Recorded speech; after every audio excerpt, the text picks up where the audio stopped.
Baiklah, itulah bagian dari cuplikan yang kami tayangkan tadi.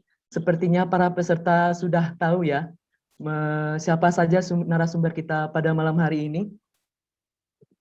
Baiklah, langsung saja.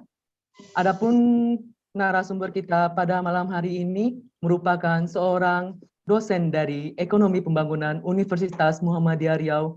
Tidak lain tidak bukan ialah Bapak Mizan Asnawi, SE, MEC Dev. Kepada Bapak Mizan Asnawi, SE, MEC Dev, kami persilahkan.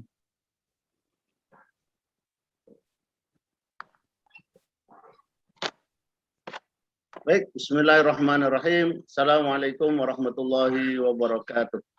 Waalaikumsalam warahmatullahi wabarakatuh. Selamat malam buat semuanya.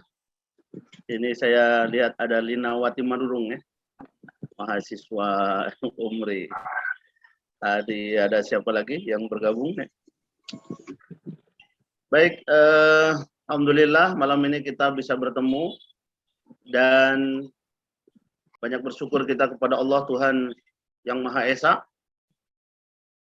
Sekalipun kita sedang dalam pandemi, COVID-19 masih belum berakhir. Dan inilah salah satu hikmahnya. Bahwa kita yakin setiap kejadian yang kita alami pasti terjadi atas izin Allah Subhanahu wa Ta'ala, Tuhan yang Maha Esa, yang Maha Berkuasa, yang Maha Besar, yang Maha Agung. Sekalipun bentuknya pandemi ya. Dan karena pandemi lah sekarang kita familiar dengan Zoom meeting ya begitu. Sehingga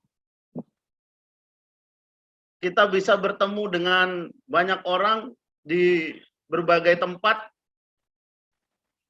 dari berbagai negara bahkan, dan saya yakin malam ini dari berbagai daerah ya, begitu. 12 kabupaten kota ya, di Provinsi Riau insya Allah. Dan karena itu di awal penyampaian saya ini saya ucapkan selamat datang, selamat bergabung rekan-rekan kita, sahabat kita, calon-calon mahasiswa baru yang mudah-mudahan semuanya bergabung kuliah di program studi ekonomi pembangunan. Karena apa? Karena di program studi ekonomi pembangunan ada Linawati Manurung, ada Cantika Pangaribuan, nah begitu ya. Ada juga Siba ya. Dan rekan-rekan lain yang sudah banyak bergabung, yang jumlahnya hampir 1000, ya. Hampir 1000 di Prodi Ekonomi Pembangunan. Dan semoga semua yang bergabung malam hari ini, dari manapun juga, karena ada yang dari Malaysia, ada yang dari Rohul, ada yang dari Rohul, Kuansing, dan sebagainya, dalam keadaan sehat walafiat. Amin. Ya Rabbal Alamin. Nah, terkhusus malam ini saya ucapkan selamat datang, selamat bergabung guru saya, sahabat saya, rekan seperjuangan saya juga, Mas Cipto Utomo, yang juga kita minta kesediaan malam hari ini untuk memberikan semangat, dorongan, motivasi buat kita, dan sekaligus barangkali pengalaman-pengalaman sukses beliau sepanjang beliau menjalani perkuliahan, dan kemudian sekarang dengan apa yang beliau jalani. Nah, begitu. Beliau adalah trainer internasional ya, karena sudah mentraining sekian banyak peserta, puluhan ribu peserta dari berbagai negara. Jadi mudah-mudahan malam ini kita bisa mendapatkan banyak manfaat dari penyampaian beliau nanti. Kemudian tentu yang saya hormati ketua kami yang kami banggakan, Bapak Jeki Al-Gusri ya. yang masih muda, ganteng dan belum menikah. Jadi kalau nanti ada yang berani ya silakan saja maju ya. Pak Jeki Al-Gusri. Beliau adalah kaprodi yang hebat, di usia muda sudah bisa jadi kaprodi ya. Saya aja yang sudah menjelang tua ini belum pernah jadi kaprodi. Beliau yang masih muda sudah bisa dan siap jadi kaprodi. Alhamdulillah. Kemudian sahabat-sahabat saya yang ada di himpunan mahasiswa prodi ekonomi pembangunan ya, yang luar biasa, yang sudah bersiap menyambut kedatangan adik-adik yang akan bergabung, mahasiswa-mahasiswa baru yang akan bergabung di prodi ekonomi pembangunan. Yakinlah dan saya pastikan rekan-rekan kita, sahabat-sahabat kita, senior-senior kita, abang dan kakak kita yang ada di himpunan mahasiswa ekonomi pembangunan sudah sangat bersiap untuk menyambut kedatangan dan kehadiran adik-adik baru yang nanti bergabung di prodi ekonomi pembangunan.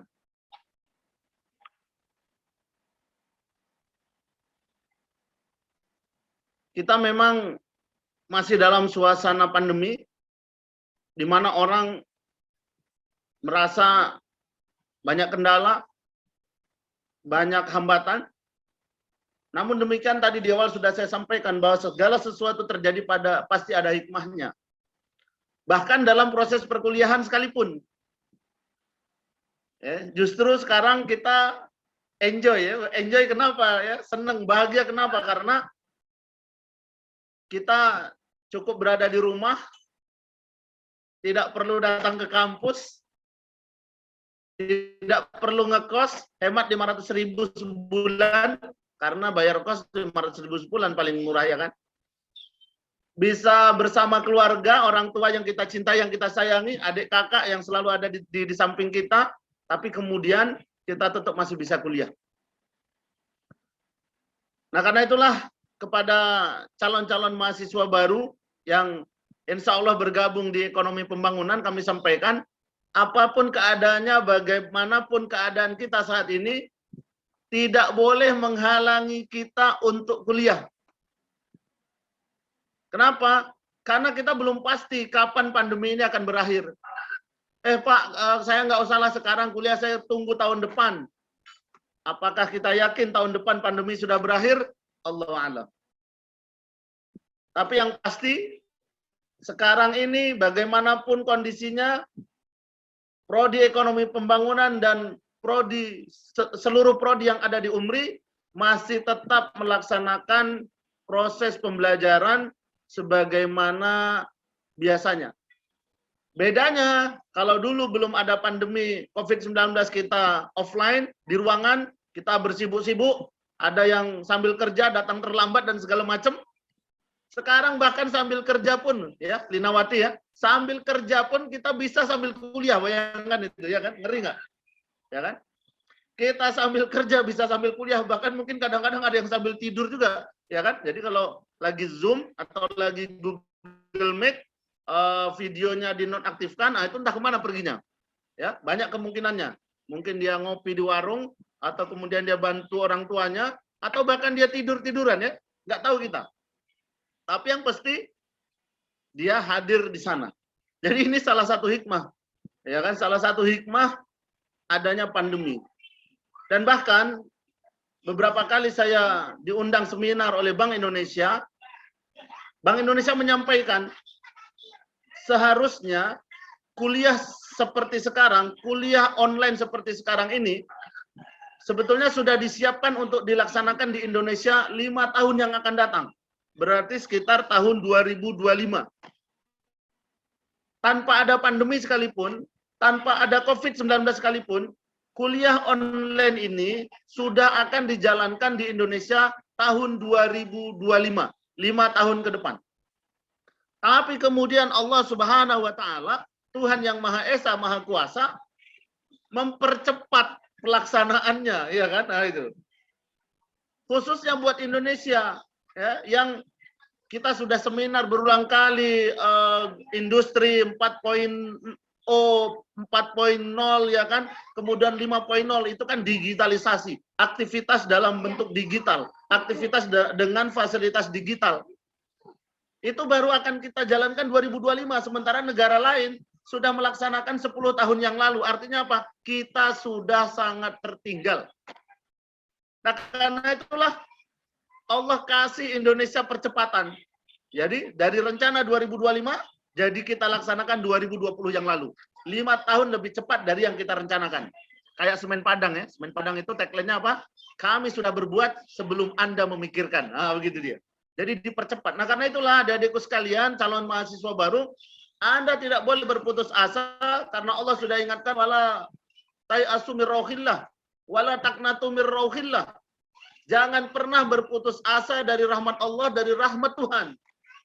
Karena apa yang diberikan oleh Tuhan buat kita, mungkin menurut kita tidak baik, tapi menurut Allah, Tuhan yang Maha Kuasa, itu baik buat kita. Nah, jadi sekarang akhirnya saya pribadi ini justru kurang familiar dulu dengan yang namanya Zoom, dengan apalagi Google Meet, apa itu ini segala macam. Tapi dengan sistem pembelajaran sekarang, mau tidak mau, suka tidak suka, kita harus banyak belajar. Hanya sekarang kita kenal lah namanya Zoom lah, Google Meet lah, itu ini segala macam. Artinya apa? Dari sisi pengetahuan bertambah, dari sisi efektivitas kita bisa terpenuhi, efektif sekali. Kita tinggal susun jadwal, kapanpun, bahkan kalau mau sepakat jam 12 malam mau kuliah pun bisa kita ya kan. Daripada bergadang-bergadang nggak menentu, bagus kita janjian kuliah pakai Zoom, pakai Google Meet. Kan begitu ya sih, Mbak? Begitu. Nah, karena itulah kemudian kami ingin meyakinkan, kami memastikan bahwa kami sudah menunggu kehadiran mahasiswa baru di tahun 2021 ini dari manapun juga, ya kan? Dan sekarang pendaftaran sedang berlangsung dan bahkan di UMRI memberikan banyak kemudahan. Nanti bagi siapa yang mau benar-benar bergabung kuliah di program studi ekonomi pembangunan, ya akan kami sampaikan ya di dalam proses pendaftarannya ada potongan uang pendaftaran kalau sekarang daftarnya ya kan, kemudian ada pemotongan uang pembangunan, ada kemudahan-kemudahan. Jadi ini juga bagian dari hikmah pandemi. Coba tanya Kak Siba ada nggak potongan dulu waktu mau kuliah? Nggak ada, full 100%. Uang pembangunan 6 juta lebih kalau nggak salah. Uang SPP sekian, harus full pada saat pendaftaran awal. Nah, sekarang hanya dengan bayar 1 sampai 2 juta kalau nggak salah itu sudah bisa mulai kuliah kita tahun ini. Jadi banyak sekali kemudahan-kemudahan yang kita berikan dari program ekonomi studi pembangunan. Dan kenapa harus ekonomi pembangunan? Nah, ini juga perlu saya sampaikan adik-adikku sekalian yang saya cintai karena Allah Subhanahu wa taala. Di FEB itu ada 4 prodi. Yang pertama ada prodi akuntansi. Yang kedua ada prodi manajemen. Yang ketiga ada prodi ekonomi pembangunan dan yang keempat ada prodi keuangan perbankan. Kenapa kami ajak semuanya bergabung ke prodi ekonomi pembangunan? Karena setiap yang ingin belajar di Fakultas Ekonomi dan Bisnis, pastilah dia ingin belajar ilmu ekonomi. Dan aslinya ilmu ekonomi itu ada di ekonomi pembangunan. Nah, itu dia. Makanya saya dulu juga kuliahnya di Universitas Bung Hatta S1 di prodi ekonomi pembangunan. Kemudian saya melanjutkan kuliah S2 di Universitas Gadjah Mada juga ekonomi pembangunan. Dan sekarang saya sedang menjalani proses kuliah di Universitas Malaysia Kelantan, UMK, atau disebut orang juga Universitas Muhammadiyah Kelantan, ya kan? Yang juga program studinya ekonomi pembangunan.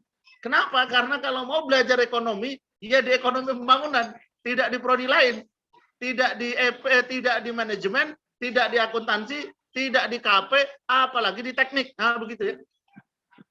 Nah, karena itulah kemudian kita belajar ekonomi di ekonomi pembangunan. Anda sekarang melihat bagaimana kondisi carut-marutnya negara kita ini. Kenapa? Karena orang-orang ekonomi pembangunan itu sedikit sekali yang diperankan di negara kita ini. Dulu ada Kwik Kian Gi, ekonomi pembangunan itu. Dulu ada pakar-pakar kenamaan itu ekonomi pembangunan. Ya, mereka diberikan ruang untuk berkontribusi dalam negara ini dan negara ini aman. Sekarang carut-marut semuanya ini ya. Karena apa? Ya karena itulah. Coba suruh Siba jadi Menteri Keuangan ya kan, gantikan Sri Mulyani ya, selesai ini urusan negara kita ini. Ya.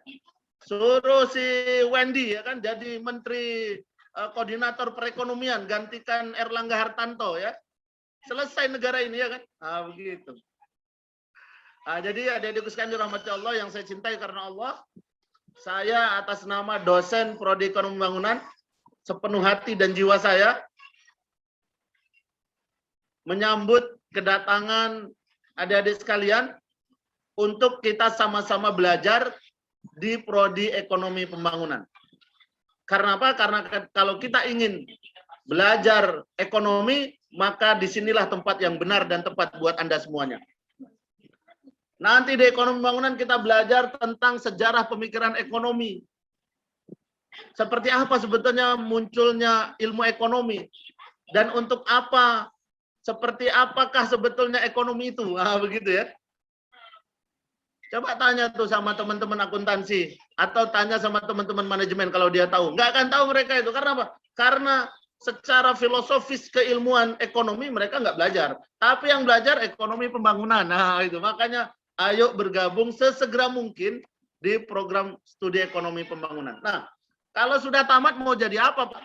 Jadi apa bisa? Itulah di ekonomi pembangunan. Sekarang alumni ekonomi pembangunan tuh ada yang jadi pejabat, ada yang jadi pegawai, ada yang jadi kerja di perbankan, ada yang bahkan di perbankannya ngeri juga ya, Bang Rio Kepri di Jakarta sana ya kan, ada senior kita namanya siapa lupa saya. Nah, itu di Bank Rio di cabang Jakarta sana ya, ngeri kan? Nah itu ada yang di jadi pegawai, ada yang jadi pejabat, ada yang jadi anggota DPR, ada yang jadi pengusaha, ada yang kerja di Dukcapil, ada yang kerja di Bapeda, ada yang kerja di mana-mana, ada juga yang jadi dosen. Ya kan begitu, akan jadi akademisi. Nah, dan bahkan alhamdulillah kemarin saya tiba-tiba ditelepon oleh salah seorang pengusaha. Ternyata dia sedang punya proyek. Ternyata apa? Dia mencari-cari orang ekonomi pembangunan, kata dia begitu. Tapi nggak ketemu-ketemu, hanya ketemu saya. Sekarang insya Allah sekarang ada 3 proyek yang sedang dia urus, dan di sana harus ada orang ekonomi pembangunannya. Begitulah. Mudah-mudahan saja berhasil ya, karena ini baru ikhtiar usaha. Artinya apa?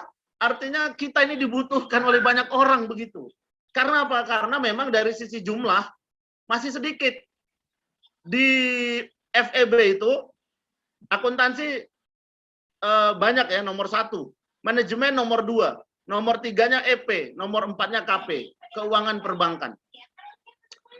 Nah, kenapa di EP sedikit? Di mana-mana kampus EP itu selalu memang lebih sedikit. Kalau akuntansi 100, manajemen 100, EP paling 60-70.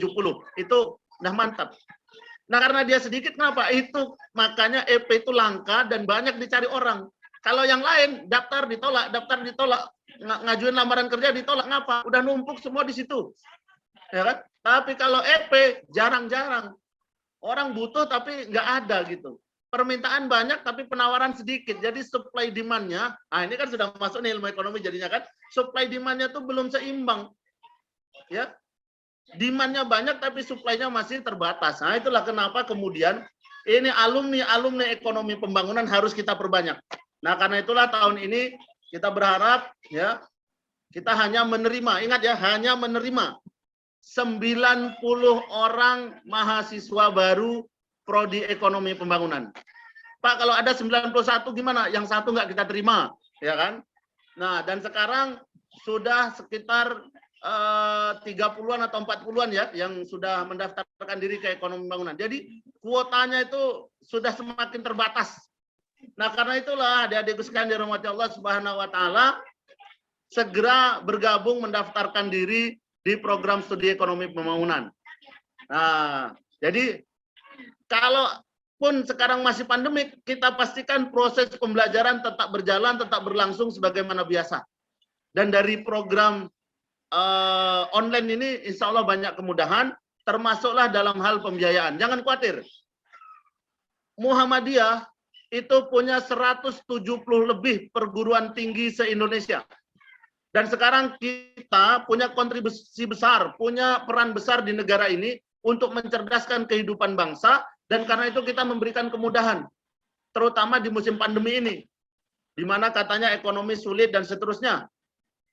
Nah, karena itulah dari sisi pembiayaan, dari sisi pendanaan, UMRI, Prodi Ekonomi Pembangunan juga memberikan kemudahan-kemudahan untuk hal pendanaan dan pembiayaan kuliah di ekonomi pembangunan. Nah, barangkali sebagai pembukaan demikian yang bisa saya sampaikan. Mudah-mudahan adik-adik calon mahasiswa bisa segera gabung, segera daftar, dan bisa sama-sama kita belajar di program studi ekonomi pembangunan. Demikian yang bisa saya sampaikan. Assalamualaikum warahmatullahi wabarakatuh. Waalaikumsalam warahmatullahi wabarakatuh. Terima kasih kepada Bapak Mizan Asnawi, SE MEC Dev yang telah memaparkan materi serta memberikan semangat kepada calon mahasiswa kita. Baiklah, acara selanjutnya pemateri kita yang kita tunggu-tunggu pada malam hari ini, yang merupakan seorang motivator, trainer sekaligus konsultan, dan tidak lupa pula beliau adalah penerbit buku juga, dan tidak lain tidak bukan ialah Bapak Cipto Utomo FM SIKOM. Kepada Bapak Cipto Utomo FM SIKOM kami persilahkan.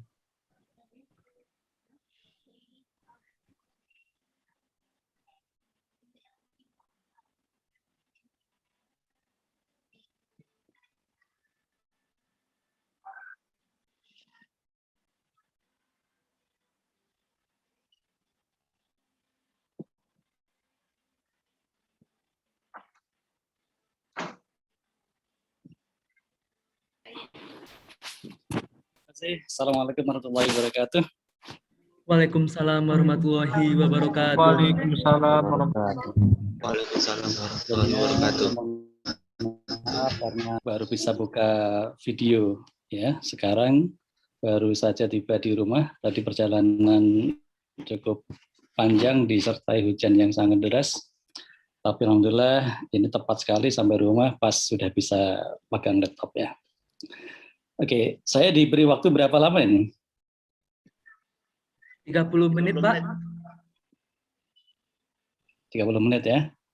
Iya, Pak. Oke. Sebelumnya saya ingin menampilkan ada slide presentasi. Tadi saya live dari akun yang sebelumnya karena saya pakai handphone dan sekarang saya pakai laptop, jadi saya pakai akun yang baru. Minta tolong untuk dijadikan co-host ya untuk yang akun baru saya, biar saya bisa share screen. Baik, Pak.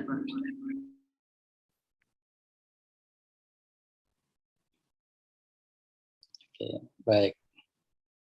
Ya.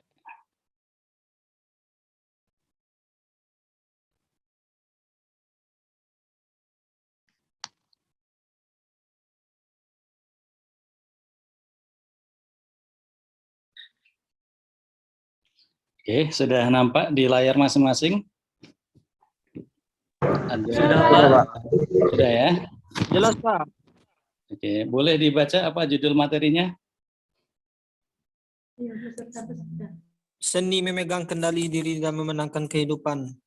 Oke, yang di atas, yang di belakang garis putih, ya, asap dari pesawat berwarna kuning itu. Live mastering. Oke, terbaca ya.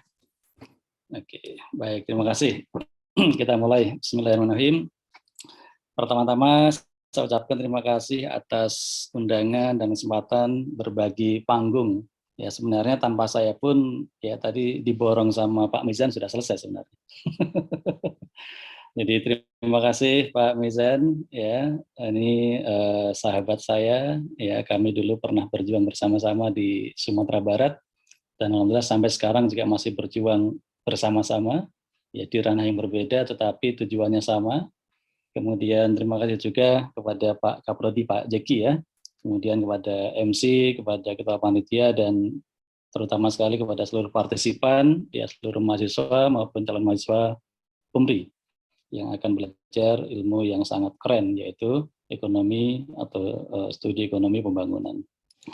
Baik, jadi tadi sudah disampaikan oleh Pak Meza tentang betapa hari ini meskipun banyak orang mengatakan bahwa COVID ini adalah musibah, bahwa COVID ini adalah sesuatu yang menghambat banyak hal, tapi bersama dengan COVID juga banyak kemudahan, banyak hal baru yang kemudian Allah berikan kepada kita. Inna ma'al usri yusra, fa inna ma'al usri yusra. Sungguh bersama dengan kesulitan, ya Allah berikan kemudahan. Dan sungguh bersama dengan kesulitan, Allah ya sertakan kemudahan. Jadi berbagai macam kemudahan itu atau hikmah yang terkandung dalam kesulitan itu tidak perlu menunggu sampai kesulitannya lewat baru kemudian kita bisa mendapatkan kemudahan itu. Tapi bagi orang-orang yang mau bergerak cepat, orang-orang yang think faster, move faster, ya berpikir lebih cepat, bergerak lebih cepat, ya seperti tadi sudah dinukil oleh Pak Mezan, seperti halnya tagline-nya Semen Padang, ya mereka sudah berdiri sebelum orang lain memikirkan. Nah maka ya sebelum pandemi berakhir pun kita harusnya sudah bisa mendapatkan banyak sekali manfaat, banyak sekali berkah, banyak sekali hikmah, ya banyak sekali hal-hal yang belum tentu orang dapatkan dan kita sudah bisa dapatkan terlebih dahulu. Nah, kalau kita bisa melakukan seperti itu, maka kita termasuk orang-orang yang berhasil ya memegang kendali atas diri kita dan kemudian bisa memenangkan kehidupan. Jadi orang-orang yang kemudian lost control, orang-orang yang kehilangan ya kendali atas dirinya dan kemudian juga akan dikalahkan oleh kehidupan. Salah satunya adalah ketika mereka mudah dikalahkan oleh keadaan, ketika mereka mudah ya berbalik arah oleh sesuatu yang sebenarnya itu mudah sekali untuk diterabas, diterobos, ya. Seseorang yang mudah sekali kemudian mendiskon keinginannya, mendiskon harapannya hanya gara-gara lingkungan, ya baik lingkungan fisik, lingkungan sosial, termasuk lingkungan ekonomi, lingkungan politik, ya termasuk kebijakan pemerintah dan lain-lain tidak mendukungnya. Dan kemudian dia ya mengecilkan harapan-harapannya. Nah, orang-orang seperti itu tentunya akan sangat sulit untuk memegang kendali diri dan orang-orang seperti itu akan menjadi sering dikalahkan oleh kehidupan. Nah, tentu kita tidak ingin seperti itu, ya kita ingin menjadi orang-orang yang menjadi master atas kehidupan kita sendiri. Ya mampu mengendalikan ya penuh ya diri kita dan memenangkan setiap hal yang terjadi dalam kehidupan ini. Kita tidak boleh kalah oleh COVID. Kita tidak boleh menyerah oleh keadaan, ya kita tetap harus terus bertumbuh, kita tetap harus ya bergerak, ya kita tetap harus mencapai hasil yang optimal, kita tetap harus ya setahap demi setahap ya menuju kepada apa yang menjadi visi dan misi kita. Nah itu kurang lebih mukadimah yang saya sampaikan, melengkapi yang tadi disampaikan oleh Pak Mizan maupun oleh Pak Jeki. Nah saya panggilnya apa ini? Teman-teman, adik-adik. Ya. Jadi kalau Pak Mizan saja saya panggilnya Adinda, terus kemudian Pak Jeki tadi masih jomblo, berarti saya paling senior di sini ya. Oke, baik ya rekan-rekan dan adik-adik semua. Ya. Ketika ada pertanyaan, ya siapa pernah merasakan sukses? Sebagian dari kita mungkin cukup lama ya berusaha untuk menemukan jawaban. Pernah nggak ya gitu ya.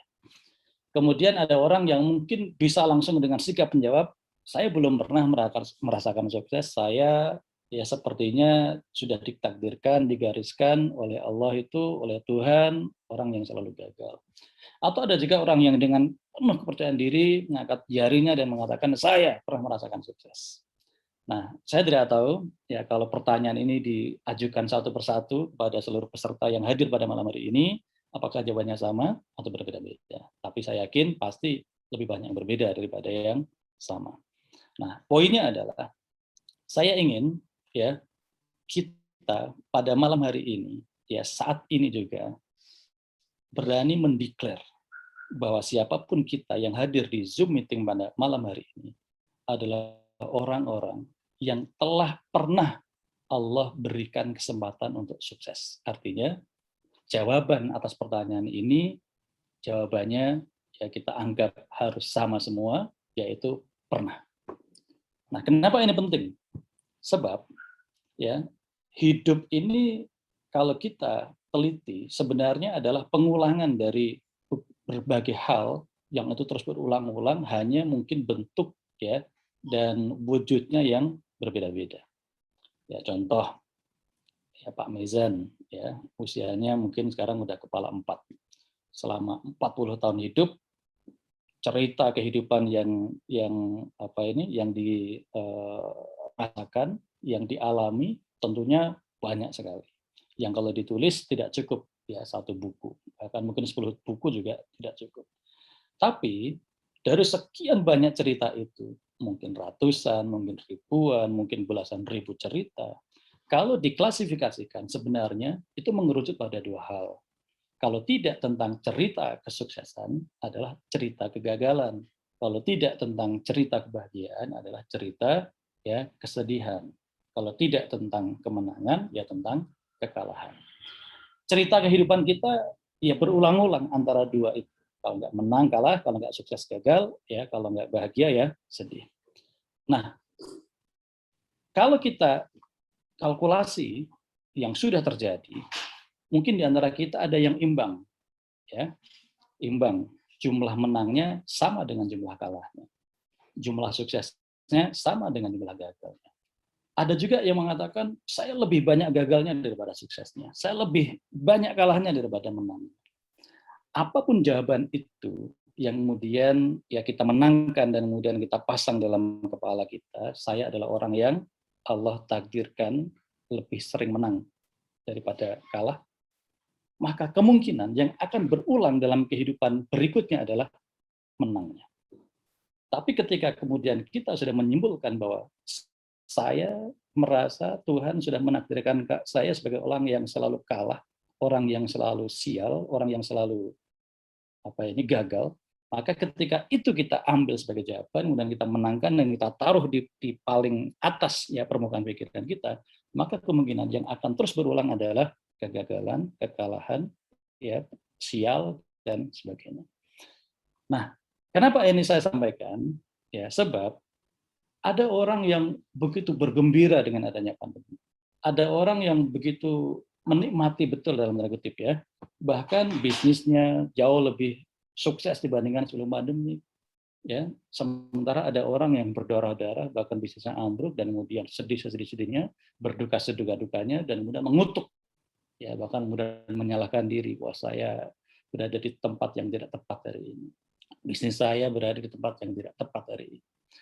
Nah, ini perlu kita setting dulu sebelum saya buka slide berikutnya ya, sebab ya kalau hari ini siapapun di antara kita yang malam hari ini merasa bahwa menjadi generasi COVID adalah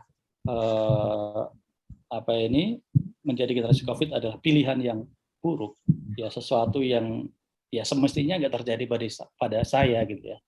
Nah, maka malam hari ini materi apapun yang diberikan sebenarnya akan sulit untuk membuat kita menjadi lebih maju dan lebih sukses ke depan.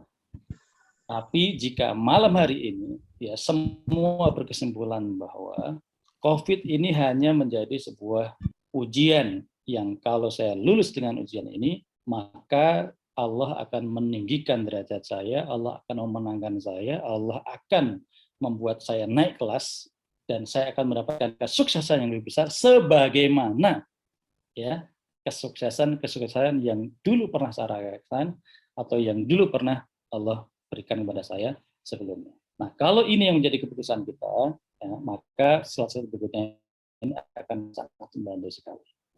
Nah, teman-teman semua, salam lanjut ya. Oke. Nah, atau kesimpulan kita malam hari ini adalah ya bahwa COVID ini bukan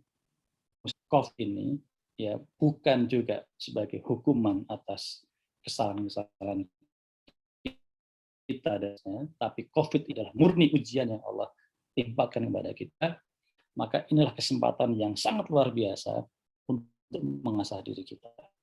Untuk kan bahwa kita adalah orang yang Allah luluskan. Raya Allah ya, kualitas sehingga kelas kita juga Allah naik.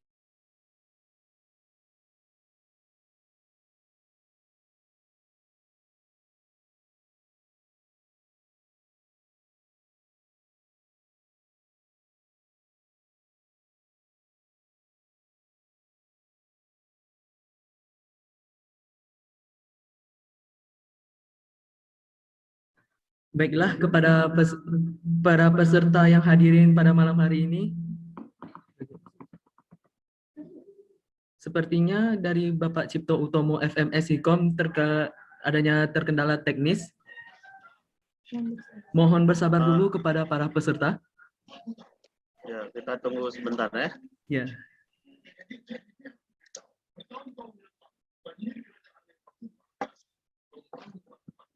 Barangkali bisa dikabarkan dulu, Wendy, ada door prize malam hari ini dan lain sebagainya. Baik Pak, ada Pak. Tentunya kepada para peserta yang hadir pada malam hari ini, ada door prize yang meriah buat para peserta, yakni para peserta mengajukan pertanyaan kepada narasumber kita pada malam hari ini. Tentunya dari pertanyaan tersebut kita pilih tiga ya Kak, tiga pertanyaan yang nantinya yang bagus ataupun menarik. Setelah itu, pertanyaan tersebut akan ditampilkan kepada narasumber kita dan dijawab langsung. Seperti itu, Pak. Seperti itu, Ya, para baik, peserta. Wendy. Pak Cipto sudah bergabung lagi kayaknya. Silakan dilanjutkan dulu. Oke, sudah masuk ya? Oke, sip. Halo. Oke. Sudah tampil lagi? Sudah, Pak. Oke, ya, alhamdulillah ya. Baik. Ya, saya lanjutkan ya. Nah, jadi Zoom kita malam hari ini dan apa yang tadi disampaikan oleh Pak Mizan, Pak Jeki akan memberikan dampak positif yang sangat besar untuk kita semua.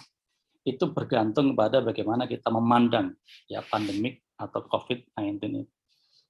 Kalau saya pribadi memilih melihat COVID ini adalah sebagai ujian. Dan ketika kita sedang diuji oleh Allah, sebenarnya ini adalah kesempatan bagi kita sebab ya seorang dosen, seorang guru pada waktu dia mengajar, dia akan memperhatikan siswa dan mahasiswanya. Tetapi ketika seorang guru atau dosen sedang menguji, maka perhatiannya akan jauh lebih besar dibandingkan ketika hanya sekedar mengajar biasa. Oke, saya ulangi ya. Jadi kapan seorang dosen itu betul-betul merasa harus dekat dengan kita, mengawasi ya dengan lebih melekat kepada kita, jawabannya adalah ketika dosen tersebut sedang memberikan ujian kepada kita. Nah, artinya apa? Ya, Allah adalah zat yang maha dekat. Ya. Innallaha qarib. Allah itu dekat, maha dekat. Ya kan? Tetapi ketika Allah sedang menguji seseorang, menguji hambanya, Allah lebih dekat lagi dibandingkan dengan antara Allah dengan hambanya yang sedang tidak diuji. Nah, kesempatan ini mari kita gunakan untuk menunjukkan bahwa kita adalah betul-betul hamba yang ingin dinaikkan kelasnya oleh Allah. Kita adalah hamba yang memang layak dinaikkan ya level kehidupan kita oleh Allah.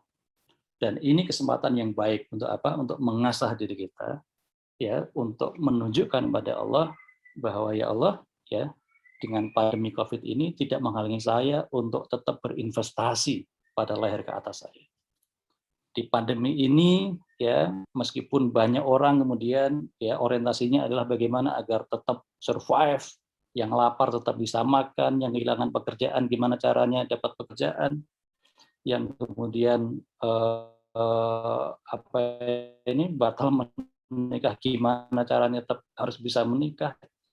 Nah, Banyak orang orientasinya berbeda-beda, tetapi ya karena teman-teman adalah mahasiswa, maka tunjukkan bahwa ya Allah, pandemi ini tidak boleh menghalangi saya untuk tetap terus mengasah diri dan berinvestasi leher ke atas saya. Ya, masalah rezeki, ya masalah besok bisa beli kuota internet atau tidak, ya kan?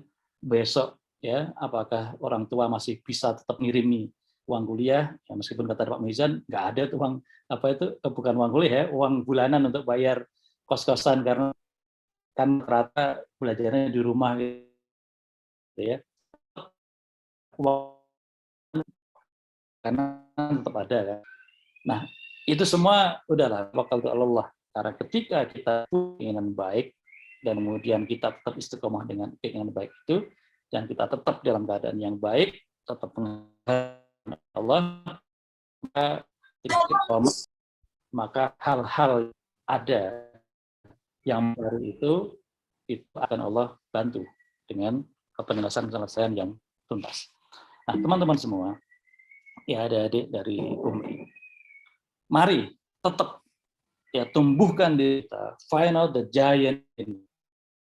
Ketika orang lain justru melihat COVID ini menjadi sesuatu yang menakutkan, sesuatu yang bencana besar, ini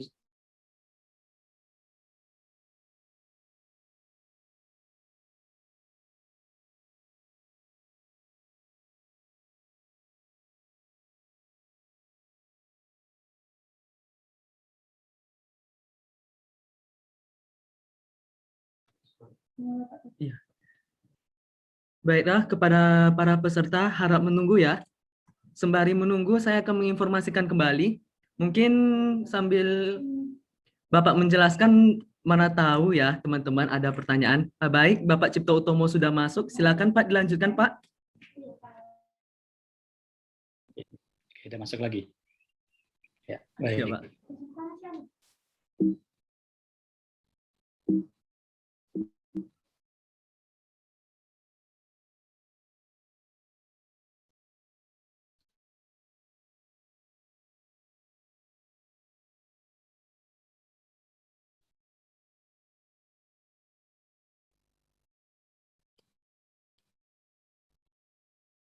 Oke, jadi mari kita sambut ya dengan positif, ya dengan Bismillahirrahmanirrahim. Justru dengan adanya pandemi COVID ini adalah time to take off, waktu yang terbaik bagi kita untuk take off, ya untuk naik level, naik kelas. Nah, kenapa? Tadi sudah disampaikan oleh Pak Mizan, ya mau tidak mau, suka tidak suka, siap tidak siap, kita akan memasuki ya satu era di mana kehidupan kita dalam berekonomi, dalam berbisnis, dalam melakukan transformasi di bidang pendidikan, kemudian sosial, ya bahkan spiritualitas dan lain-lain, itu akan terhubung satu sama lain, terbangun satu sama lain, ya dalam sebuah konstruksi yang kita sebut dengan ya era 4.0. Dan 4.0 ini ya ketika semua orang ya mungkin sedang menata diri, ya mungkin belum semua, kemungkinan akan muncul lagi yang namanya 5.0. Dan itu ya pilihannya hanya dua. Apakah kita menyiapkan diri dan kemudian kita akan bisa sukses ya di era itu atau era yang sedang berjalan sekarang, ataukah kemudian kita menghindari, ya tidak mau mempersiapkan diri, bahkan tidak mau berbenah, mindset kita juga tidak ingin kita ubah, tidak mau kita ubah, maka atau pilihannya tinggal nah. Maka kalau kita bicara tentang 4.0, apalagi sebentar lagi akan ada 5.0, pilihannya adalah berbenah, berubah, ataupun. Nah, tentu kita tidak ingin seperti itu, ya.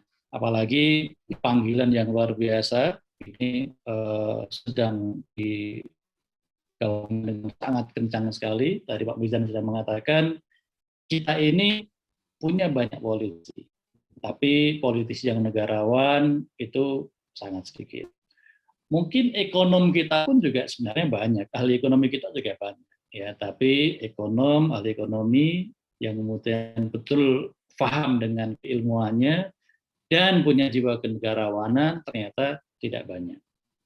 Nah, kita berharap ya dari generasi muda Muhammadiyah ini ya akan muncul ekonom-ekonom yang juga memiliki jiwa kenegarawanan, punya jiwa kebangsaan yang sangat tinggi.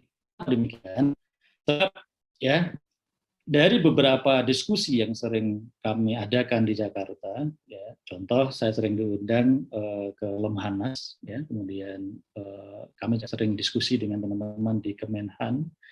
Hari ini, ya walaupun banyak orang yang kemudian pro kontra mengenai isu terorisme, tetapi semua sepakat bahwa aktivitas-aktivitas yang menuju kepada kontra terorisme, ya pemberantasan terorisme, itu kalau yang terjadi hari ini itu terus dilakukan, itu bukan kemudian bisa memberantas terorisme, malah bisa jadi akan menumbuhkan teroris-teroris baru. Nah, apa yang saya maksudkan? Yang saya maksudkan adalah pendekatan yang selama ini cenderung represif, gitu ya.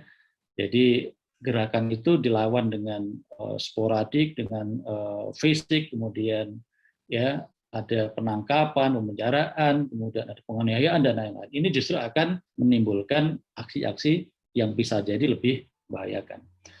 Nah sekarang orientasi pemerintah, ya meskipun isu itu juga cara-cara itu juga tetap berjalan, tetapi ada sebuah skenario besar, grand skenario besar yang ini sudah diaminkan, di Lemhanas juga sudah setuju, Kemenhan juga setuju, bahwa kontra terorisme yang paling efektif adalah dengan pemerataan ekonomi. Ya, jadi apapun judulnya, mau terorisme, mau kemudian separatisme, ya kan? Contohnya separatisme itu adalah ya gerakan separatis di Papua hari ini, ya atau dulu pernah ada gerakan Aceh Merdeka di Aceh Gam. Itu kalau ditelusuri, ya ujung-ujungnya pangkal muasalnya adalah kesenjangan ekonomi, ketidakadilan di dalam pembangunan ekonomi. Nah, seandainya kehidupan perekonomian bangsa kita ini ya berjalan dengan baik dan kemudian merata, masyarakat kita adil, makmur, ya berkelimpahan, maka semua pihak meyakini terorisme itu akan lebih mudah untuk dipadamkan. Oke, ya.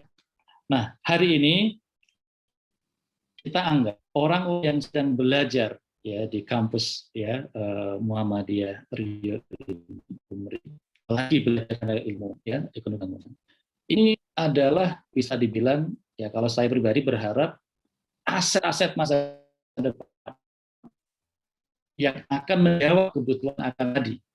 Ya, bagaimana membangun ekonomi yang berkeadilan, melakukan pembangunan ekonomi yang merata, melakukan pembangunan ekonomi yang seimbang, ya, melakukan pembangunan ekonomi yang berperadaban, ya, melakukan pembangunan ekonomi yang beretika dan seterusnya dan seterusnya. Dan itu tentu tidak bisa dilakukan atau kecil kemungkinan dilakukan oleh orang-orang yang bukan ahli ekonomi, ya, atau kalaupun orang ahli ekonomi tidak didasari dengan akhlak yang baik, dengan nilai-nilai yang baik, ya tentunya juga akan sulit terwujud yang seperti itu. Yang ada adalah justru ekonom yang justru mengambil keuntungan ya dari bisnis-bisnis sesaat yang hanya mementingkan kepentingan pribadi. Nah, oleh karena itu jangan sampai ya tunas-tunas muda yang diharapkan menjadi ya di masa mendatang oleh bangsa yang besar bernama Indonesia ini harus pupus di tengah jalan, harus layu di tengah jalan hanya gara-gara ya pucuk-pucuk tunasan itu kemudian tertutup oleh batu bata, hanya oleh siraman beton atau kemudian aspal dan lain-lain. Jadi potensi terbaik oleh halangan atau rintangan yang semestinya itu mudah kita hancurkan, ya. Gitu. Jadi halangan apa? Tatka itu kecil lagi. Halangan ya koneksi internet itu sebenarnya bukan masalah besar, ya, bukan big problem. Halangan jarak, waktu itu bukan big problem, ya. Yang menjadi problem adalah kalau kita menyerah, itu yang jadi masalah. Kalau kemudian kita merasa kalah, yang jadi masalah. Ya, apa ini distancing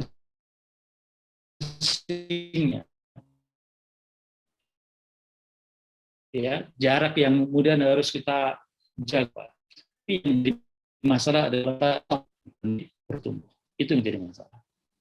Nah, oleh karena itu prestasi tengah pandemi ini adalah keep growing. Mari kita tetap bertumbuh. Oke, bagaimana caranya bertumbuh? Nah, ini ilmu yang saya bagikan malam hari ini. Nanti setelah ini kita diskusi. Nah, ibarat pohon tadi, ya, ingat nggak?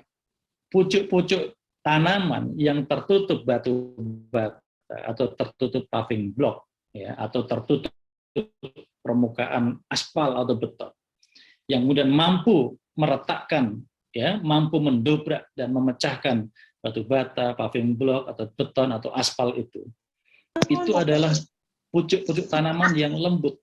Ya, bagaimana mungkin itu bisa terjadi? Ya, padahal seandainya kita pegang linggis besi atau conggal aja, ini aja, ada yang sangat kuat, daun atau ujung akar yang sangat lembut mampu mendobrak. Jawabannya adalah karena Allah telah menganugerahi pucuk-pucuk dahan, pucuk-pucuk daun, ya kan, atau pucuk-pucuk apa itu akar itu dengan enzim. Ya, enzim apa itu enzim? Enzim adalah pucuk daun atau dahan atau akar tadi.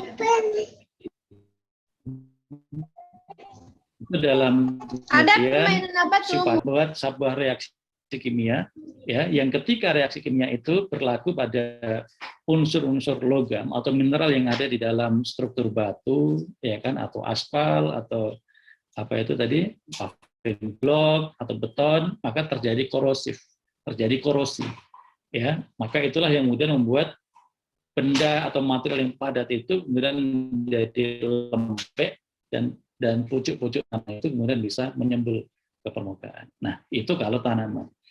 Nah, kalau kita bagaimana manusia? Ya, maka malam hari ini, ya, tolong ini dicamkan baik-baik, ya. Jadi enzim yang harus kita miliki adalah energi positif. Energi positif. Jadi kita tetap harus positif, melihat pandemik ini sebagai ujian, melihat pandemik ini sebagai wahana untuk semakin mendekatkan diri kita kepada Allah, menjadikan pandemik ini justru sebagai jembatan yang akan membuat kita melesat lebih cepat untuk naik kelas, ya, mendongkrak atau meleverage kapasitas diri kita lebih cepat daripada yang lain. Kalau itu semua menjadi mindset kita, maka akan keluar yang namanya energi positif. Kemudian yang kedua, zero excuse. Tidak boleh kita jadikan koneksi internet itu jadi alasan, jadi dalih kita untuk tidak terus belajar. Tidak boleh kita jadikan alasan, ya kan, kemudian adanya jarak, tidak adanya tatap muka itu menjadi dalih atau menjadi alasan. Sebab suka atau tidak suka, sekali lagi, siap atau tidak siap, tren pendidikan ke depan akan seperti itu. Ya, bahkan di Jakarta beberapa kampus, bahkan sebelum ada pandemik itu ada beberapa kampus yang membuka jurusan itu full daring, full online, ya kan. Yang saya tahu misalkan BINUS, ya, Bina Nusantara, itu ada beberapa jurusan itu full online. Itu, ya. Kemudian beberapa kampus yang lain juga sama. Nah, dan memang kan ke depan itu akan seperti itu, ya, karena kita semakin jauh masuk ke 4.0. Nah, sehingga tidak ada alasan. Justru tadi kata Pak Mizan, dengan adanya pandemik ini, yang harusnya itu terjadi 4 atau 5 tahun yang akan datang, ya, kemudian dimajukan sekarang. Nah, justru dengan adanya apa itu daring seperti ini, ya, pembelajaran yang apa ini tidak tatap muka, yang terjadi secara online, ini mestinya mendorong kita untuk melakukan ikhtiar maksimal, ya kan? Ikhtiar maksimal. Apa itu ikhtiar maksimal? Ikhtiar maksimal kita, ya, itu diantaranya adalah bagaimana kita harus, kemudian ikhtiar yang lain apa? Ikhtiar yang lain ada, ya, dengan ada belajar online, mau untuk menguasai hal-hal baru. Tadinya kita punya Zoom, kita pelajari selebelum Zoom. Yang tadi browsing, kita mau tidak mau kemudian menjadi akrab. Yang tadinya kita malas nulis, ya sekarang karena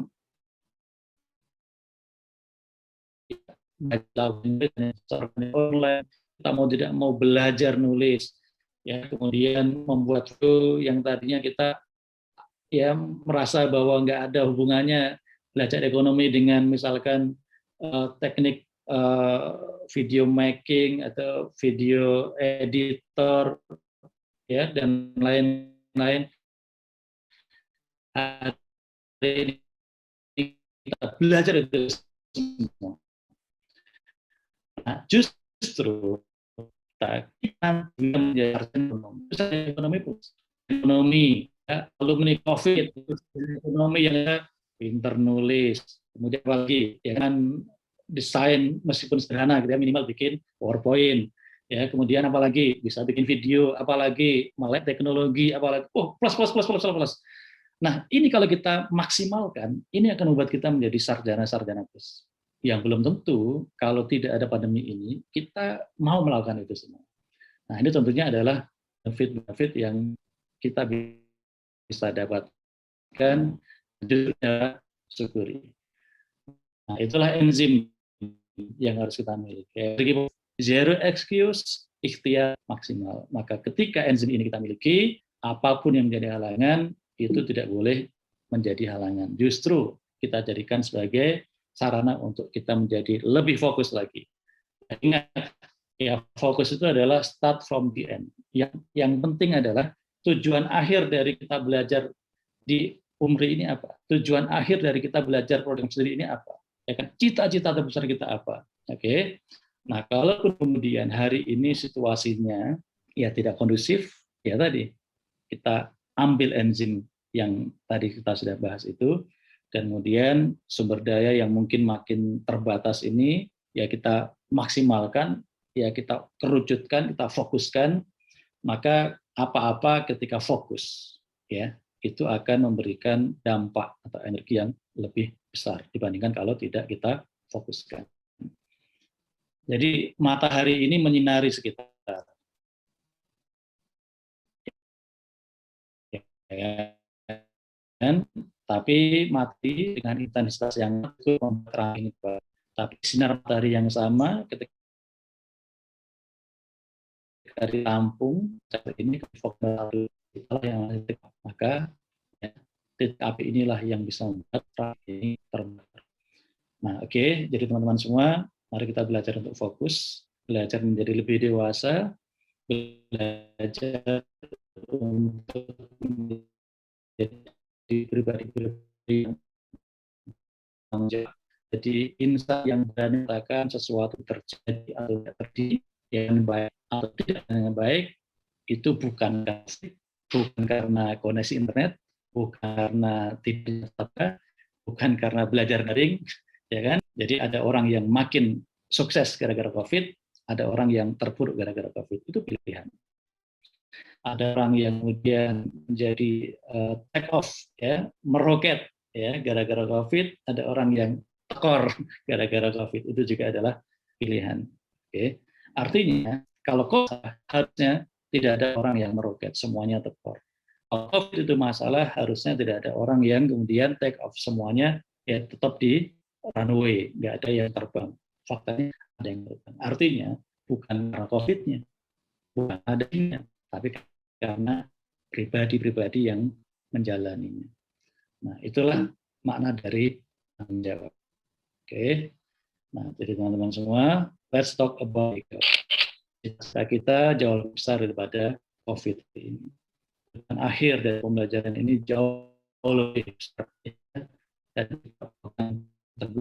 kita jadikan sebagai titik fokus dibandingkan dengan segala hal ya yang anggap masalah hari ini terkait dengan sistem pembelajaran. Oke, let's talk about a big job. Oke, it is not a big mistake when you make a mistake while doing the big job, but it is a big mistake when pekerjaan besar. Tapi kesalahan besar yang sebenarnya adalah ketika kita tidak pernah melakukan pekerjaan besar. Nah, jadi teman-teman semua, ya, mari kita asah senjata terbaik kita. Ya, di kampus tercinta, ya, ada Pak Mizan, ada Pak Jeki, ada senior-senior yang lain, ada dosen-dosen yang hebat, ya. Kita asah senjata terbaik kita, karena apa? Karena masa depan sedang nanti kiprah teman-teman semua. Dan ini adalah big job. Ya, kita butuh ekonomi-ekonomi yang soleh, kita butuh ekonomi-ekonomi yang berakhlak, kita butuh ekonomi-ekonomi yang etika, kita butuh ekonomi-ekonomi yang berjiwa negarawan. Dan itu tidak bisa terjadi tiba-tiba. Semua itu karena diasah dari sejak sekarang. Jadi teman-teman semua, mari kita asah diri kita, ya, sebab ya pada akhirnya yang kita takuti oleh lawan-lawan kita bukanlah senapan-senapan yang ada di tangan, bukan juga bambu runcing, bukan juga belati, ya, pedang, bazooka dan lain-lain. Pada akhirnya yang ditakuti oleh lawan-lawan kita adalah tangan-tangan yang terdepan. Jadi teman-teman semua, ya, orang yang belajar kalau dia tekun, rajin masuk kuliah, insya Allah suatu saat, ya, apalagi kalau kemudian dosennya bermurah hati, kampusnya bermurah hati, lulus, dapat ijazah, dapat gelar sarjana, dapat. Tapi apakah kemudian, ya, sarjana-sarjana itu dengan gelar sarjananya, ya, kepalan tangannya cukup powerful untuk melakukan terobosan-terobosan itu, bergantung pada bagaimana proses dia mendapatkan ijazah itu. Nah, hari ini sekali lagi ada kesempatan yang luar biasa, ya, kita menjadi bagian dari bagaimana, ya, kita menyiapkan diri membangun, ya, atau mengisi kemerdekaan agar bangsa kita ini betul-betul sekali merdeka, tetap merdeka, merdeka selama-lamanya, berdaulat selama-lamanya, ya. Kan sering kan teman-teman dengar gitu, ya, apalagi terus benar sih gitu. Dari penjajahan fisik, ya, dari penjajah, ya, tapi merdeka secara ekonomi belum. Ya, merdeka secara apalagi ini, ya, kedaulatan mengatur negeri kita sendiri juga belum. Kita ini banyak diatur oleh investor. Semakin banyak utang kita, semakin kita ini diatur oleh para, ya, yang katanya donor, padahal bukan donor itu orang yang utangi kita itu, ya, gitu. Ada banyak pesan sponsor. Selama itu terjadi, maka kita tidak merdeka sebenarnya. Kita diatur oleh orang-orang yang menghutangi kita. Oleh karena itu teman-teman semua, hutang negara kita makin banyak. Ya, gimana supaya kita tidak bergantung pada hutang, bagaimana supaya kita berdaulat, bagaimana kita menjadi negeri yang lebih besar, lebih makmur, lebih maju. Sekali lagi, itu tugas teman-teman semua. Dan itu jauh lebih besar, jauh lebih hebat daripada kita mikirin COVID-19 ini.